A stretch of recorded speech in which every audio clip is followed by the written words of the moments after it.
Welcome to Calumet Roundtable, a Purdue Northwest student-produced interviewing program. I'm your host, Lee Artz. I'm joined by my guest, Tyler Bush, today to discuss some of his work. For regular viewers, you may recognize Tyler. He was our guest host last week, and apparently he did so well that we're about to break brand new historic ground here. We have never before had a guest that was not already published or already a scholar, already a researcher. So I congratulate you on being invited. Well, thank you. It's an honor to be here, Dr. Artz. A pleasure, as always, to see you. I guess I'm following in the Jay Leno footsteps of the revolving door from guest to host a guest. You can only aspire to be here. But well, I suggest that there's a lot of confidence that it won't be long before you also can come back as a published scholar. One of the reasons that we've invited Tyler to talk to us today is because of the work that he's already done in the graduate program here at Purdue. Tyler's a graduate of Wabash College, All-American wrestler, was a fellow at New York University for the Great Lakes College Association. He's many things that you're interested in. You've produced Creative Mind, Active Mind, several of which we want to talk about today. Perhaps the first is, let's talk about the thing that you actually are published. Yeah. Hopefully they can get this on the screen, but this is Gary is a Fish. Your book on, Gary is not the name of the fish, but it's also Gary is the name of the community that you've been an educator in for some time. So this is a book, a children's book that's intent is what? Well, so there's a lot of things that go on with this project. And one, some of the ideas that I was able to engage with in the classroom, in some of your classes in media studies, as well as other communications courses here, where I learned a lot of theory, pedagogy, as well as methodology. Are you saying that theory has some practical application? It actually does. Would you believe that? And then also, actually having been in the community in Gary, working at the Charter School of the Dunes, I was looking for ways to explore bringing new types of skills, new types of learning modalities into the classroom. And I, by also chance, was working with my mother on the idea of producing a children's book. She had wanted to produce a book since I had a niece that passed away back in 2005, had always really wanted to do something in her honor, and was on my heels to try to work with her on a collaborative piece. My work, even in the academic world, always seems to come out in a very visual manner. It also likes to be expressed in ways that are sometimes childlike, but always have themes of community and marginal voices that are challenging the community to be heard, or new forms of social relations.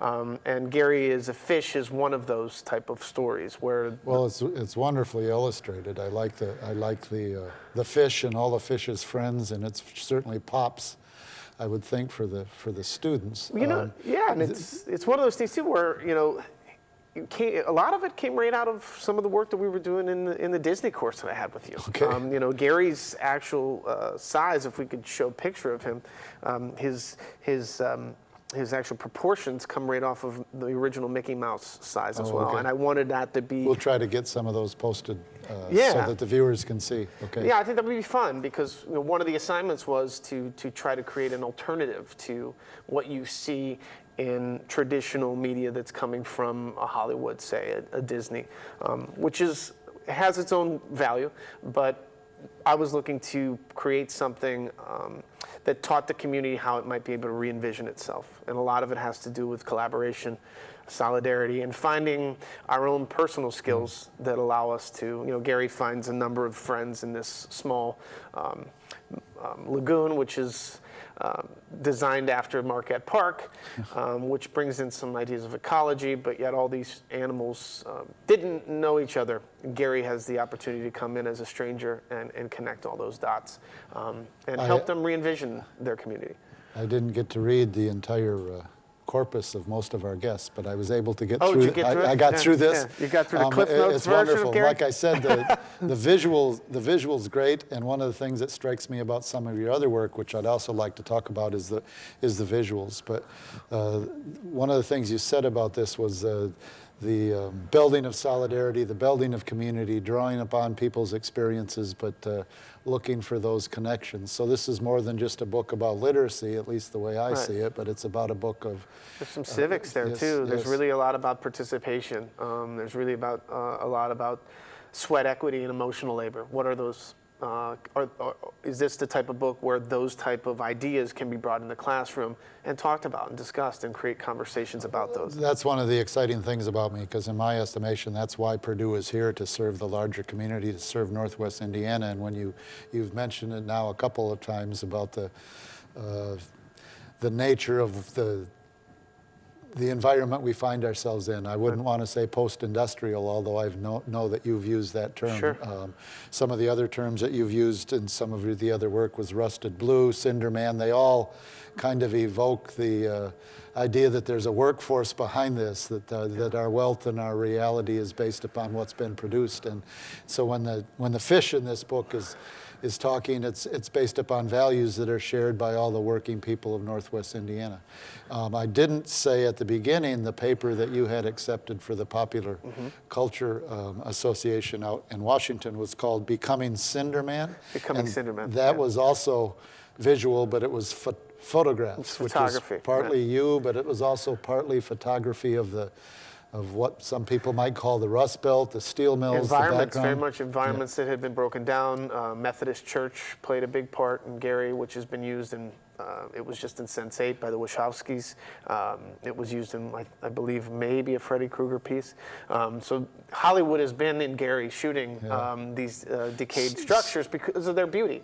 But I think there's a story there, and I'm not alone in finding them to be unique locations for telling stories.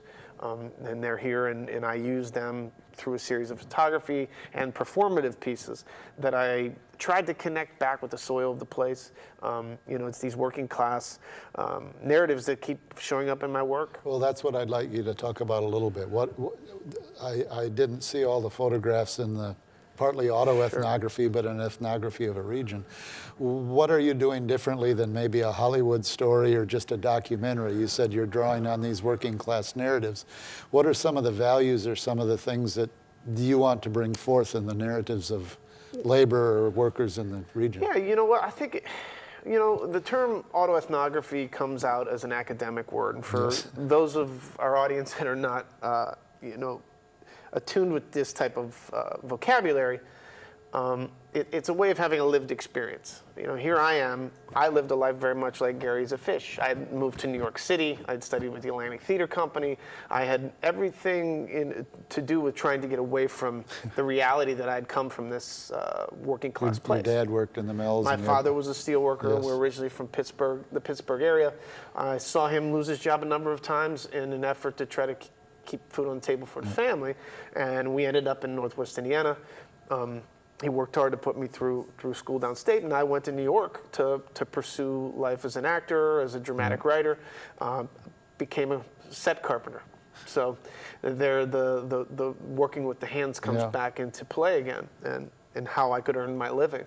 At some level, all creativity has to come back, and it has to be produced in a very physical way. Whether it's illustration, or whether it's a set design, or whether it's a movie. So yes, I see that. It's amazing to me too that I for as many papers as I've written for you in the program here, and other professors here, I still want to push toward making a product. Yeah.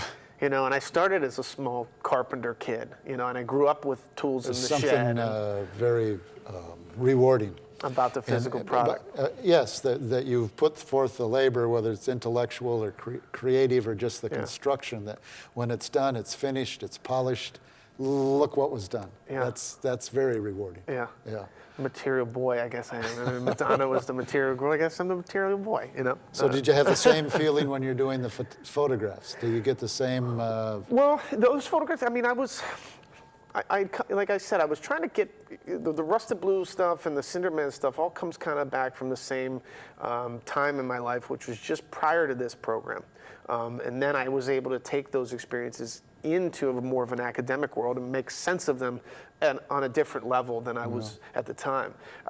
When I was doing those photographs, 2013, I believe, I shot a lot of those, it was trying to get in touch with this place again. And I was doing photography and posting them on social networks as a way to essentially create a sense of theater on my Facebook page, on the web, as a way to tell a story and to stitch a story. At the time, I was also trying to do a lot of brand projects to try to find work as a creative director in Chicago at maybe a larger advertising firm or PR agency, and I was just trying to pull together new work as a piece of portfolio work so I could show myself to be capable of putting projects together as a producer. Had no idea the whole time I was doing work that had some sort of academic worth to it.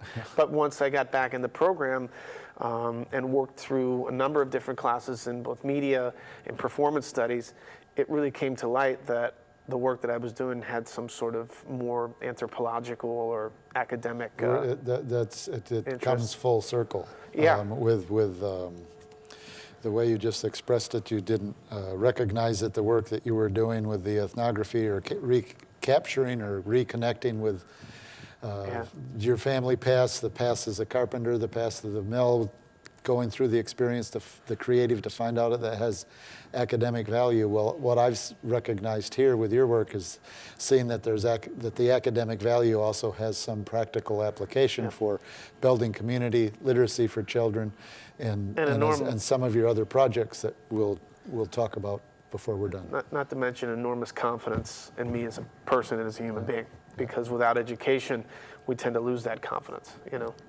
and so I think that brings a lot of breadth even to the work. Well, we're going to take a short break here in a minute, but when we come back, I want to talk about the Cinder Man, the cinder work. I want to talk just briefly about Rusted Blue. I know each one we could have an entire program for each, but we're going to talk about those two after we get back from our break, and maybe we can shorten up your TED presentation for our viewing audience. Sure. So we're going to take a quick break now. This is the Calumet Roundtable, and we'll be right back.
Welcome back to Calumet Roundtable, the student-produced interviewing show produced on Calumet campus of Purdue Northwest.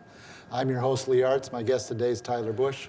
We want to continue our discussion on introduce the concept cinder work, which is about new narratives from a post-industrial region. Right. I saw your TEDx, your TED presentation where you talked about cinder work and some of the other things. The thing that I find remarkable about you is so many ideas, but they have such a visual expression. I know you're always saying branding is what you're doing, but I just find them inspiring from the visual that captures a spirit. And one of those is there's a fist. If people haven't seen it, they should visit your website. And Rusted Blue, you talked about Rusted Blue as a participatory media project at the end of the TED presentation. Why don't you tell our viewers a little bit about Rusted Blue? Sure. Well, the whole idea of becoming cinder men naturally flows to the idea of cinder work. Cinder men were laborers in the early part of the mill that used to shovel the slag back in to have it remelted. And it was the lowliest of laborers. That's where I started. The lowliest of laborers in the mill. And so, I took on this idea of Cinderman as a kind of a heroic type of figure that would be kind of antithesis of the heroes that you see in Hollywood. It would be an everyman that would be celebrated because of the simple day-to-day grind work that needed to be done. And so Cinder work then became the metaphor for the work that I was trying to do in the community. It's difficult to try to find funding for the type of projects that I'm doing. And as I continue to move forward, it's always that struggle between trying to commercialize your projects, try to find ways to sell them, to try to sustain yourself while you want to continue to create these types of projects. Well, I've seen Rusted Blue. I don't know if I saw the preview to what was going to be online, but you shared that with me. And the thing that struck me is you explained it was participatory media. Yes. So it wasn't simply Tyler Bush's project, but you might be the curator, but the goal was to have other people have stories, have art, have productions that everybody could participate in, unlike most of our media. So my question for you would, why does that have to be commercialized? Why do you have to do funding from somebody that has money that probably doesn't want to give money to Cindermen? Why can't the Cindermen themselves, this community, kind of a, for lack of a better word, crowdfunding or popular support or the participatory support for that project? Well, and I think it's very possible. And I think that Rusted Blue, when I first started with that project in 2010, where I first developed the branding for it, which is a circle at the bottom that looks like a root structure for a tree. And the metaphor is community and growth, that we come together and grow in new directions is really the metaphor from the logo that you see. I still believe that is absolutely possible and really intend to continue to push forward with that. And I actually really pulled back from doing a lot with Rusted Blue because I couldn't fund it or couldn't build it, was a better word. I had lost a few of my comrades along the way. Local poet Kelachukwu had passed away. My friend Mike Miro, who was a local drummer, unfortunately had passed away. And I had started to lose a few people from the people that had started with me early on. And I think it's hard to be participatory if the participants aren't there, Yes. But I think we're finding a new energy that's happening specifically in Gary. I've really been working and partnered and done some volunteer work with the Rebuild Foundation through the University of Chicago. Theastra Gates is an artist up there that's doing a lot of placemaking. It looks a lot like what Rusted Blue sounds like. Rusted Blue would be more media production, where they're doing a lot of... would this be oral histories? Would this be short stories? Would this be Well, so let's animation? talk about that. So like, we are going to be launching a website, a blog, where anything is possible. I'm sure we're going to get to talking about my next step academically, which is to move toward film school. And I believe that the work that I will do there, I can broadcast under the name of Rusted Blue on that website and be able to utilize that website and the branding that I've developed that I feel can stand up against any of a corporate brand that looks like the fish. The brand is outstanding. But it crows like a rooster, if you will, right? So it's been done in a way that's attractive enough to bring people around it in an artistic way as a collective. Well, I'd like to encourage you to do that and find more ways to make connections with some of the communities. I would even argue connections with some of the labor organizations, some of the community groups, even churches, because the key, I think, is if you've set it up as participatory, to find spaces and to recruit people to make their contributions, even as you're pursuing your career after you, in a few short weeks here, you're going to be a graduate from the Purdue program. Purdue University, And I understand you're headed to DePaul in their for Master in Fine Arts and develop some film. And I'm also aware of the project you're working on now because I saw some preview of it. Our viewers are in a spot to be able to say, I knew Tyler Bush. Talk about opportunities for crowdfunding. Here we go. I mean, They can also say, I heard Chanticleer here first, which is the title of this. Well, I'll let you describe it. A community that is recovering from what has happened when the world has changed globally, industry has changed, and they somehow survive in this. So Chanticleer is the first I've written many scripts in the past, both play scripts and screenplays, but this is the first original pilot that I've written that's geared toward a serial episodic. I see it as a 12-piece episodic for television, much like you'd see on an HBO or a Showtime. A serial, or do they independent episodes stand serial. alone? Okay. They don't stand alone. So that would be more of a procedural where you have the, that it replicates that kind of template. But so this, the primary theme for Chanticleer would be, what's the, set it for us. So Chanticleer is it gets its name from the rooster in the Nun's Priest Tale from Geoffrey Chaucer. This is Old English literature. And at the time, the peasants were revolting in England. And these stories that Chaucer was telling used farm animals anthropomorphically to tell the stories of class struggle in Europe at the time. So I said, I was trying to find a town, I'd always driven to Crawfordsville to Wabash College years ago. And I'd see these little communities off the beaten path from the I-65. And I used to think, well, if I feel dislocated sometimes, what do kids that grew up in this community, where do they go? How do they connect with the larger world? Of course, now with technology, things are changing, but I wanted to find a town that had been kind of isolated or on its own and left to kind of evolve away from modernity. And I created this world of Chanticleer. But the story starts with having a prodigal son who had left Chanticleer for success in the commercial world of the city, but found that there was a buzzsaw awaiting him at the time, in which that's the inciting incident which throws him back into the small town to bring in new information. So this town is developed outside of post-industrial technology heavy, so they... There were a lot of socialist projects in Indiana in the early 1800s and the start of the state. You had New Harmony, where the economites had come there.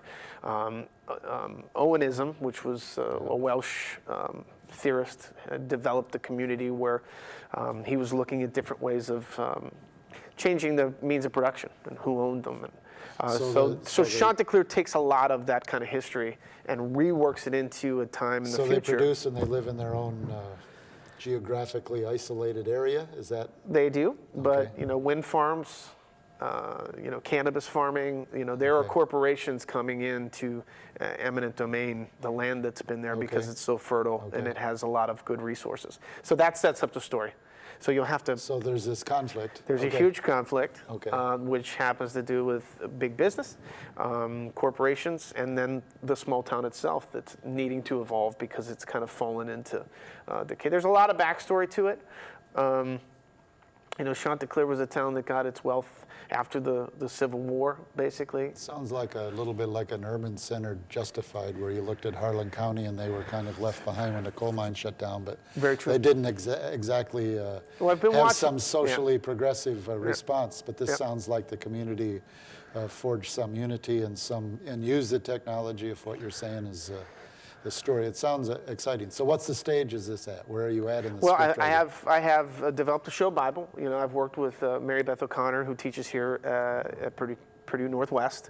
I'd taken her script writing class in the past, did an independent study with her and developed a pilot. I developed a show Bible, and now I'm on to doing more location scouting because I really would like to produce and shoot the entire production here in the state of Indiana.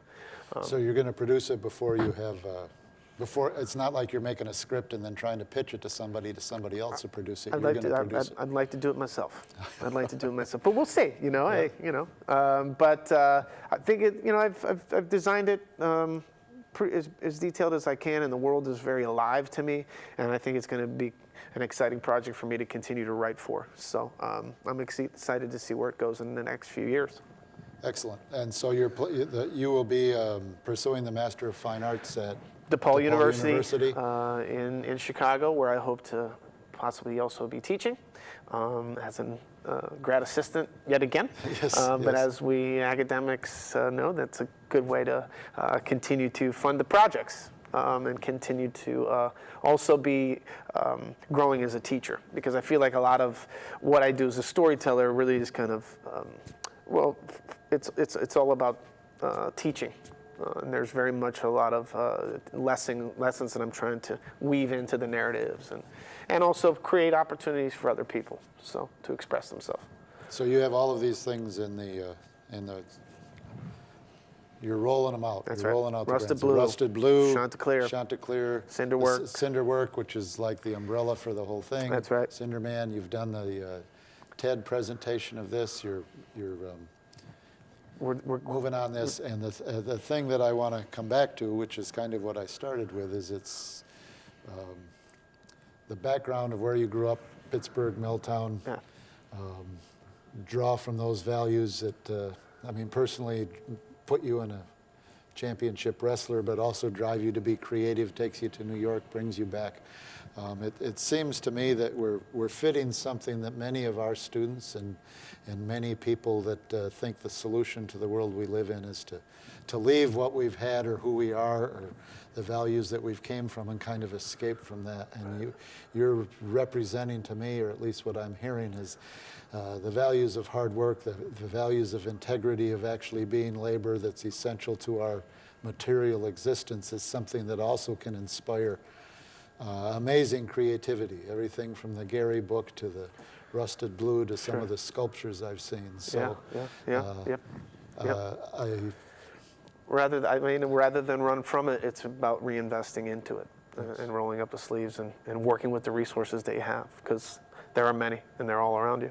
Well, you've been able to bring them all together, and that's very impressive. And I hope either at the end of Chanticleer when it's released, when we can see it on as Rusted Blue proceeds, and perhaps some of our viewers, I would even say they could look for Rusted Blue online, and when it's up, some of our viewers may become contributors, participants. Absolutely, that's the idea. Creating their own media, which would be inspiring for all of us. That's all the time we have today, but thank you for coming. Tyler, thank you for joining me. Thank you for sharing this with our viewers. I'm your host, Lee Artz. Have a good day. We'll see you next time.